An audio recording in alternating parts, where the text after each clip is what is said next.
to answer this question, first we need to think, what is the purpose of life?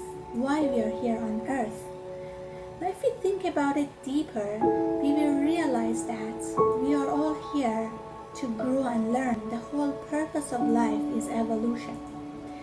Life is like a training ground, like a school. And in a school, for example, we learn lessons, and at the end of each term, we take an exam. So in life, challenges are like exams. They keep happening until we learn and move on. So what happens in school if you fail? You need to redo the term, you need to redo the exam. Same happens with life.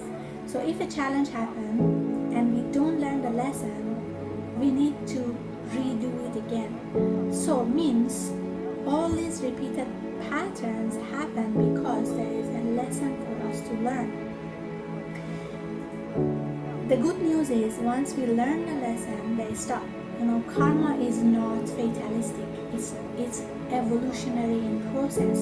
So whenever a pattern happens, a challenge happens, when we sit down, we study, we learn, it stops. And the thing with these challenges is, first they come as a whisper. For example, before you make a mistake, a voice in your head says, don't do it. Sometimes you listen, sometimes you don't.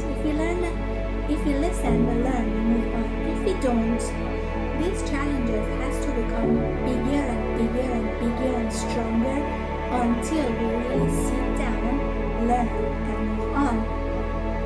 Now the question is how to learn. What is the lesson for us to learn and move on? So according to Master Choa teachings, we can categorize these lessons in three categories of light, connected with intelligence aspect of the soul, love, and power, connected with will aspect. So in every challenge, there are these lessons to learn. For example, when we have a hardship, we learn how to come out of it. So that increases the light aspect of the soul, or intelligent aspect. Then we need to do something. By just knowing the lesson, but just knowing what to do, it will not stop. We need to actually act, and that improves the will aspect or power aspect of the soul.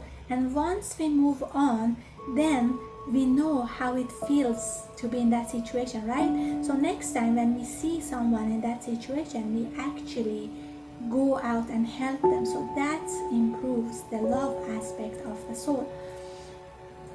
Now we can even go further and categorize these lessons into 5 categories connected with the virtues, and that will be in part 2.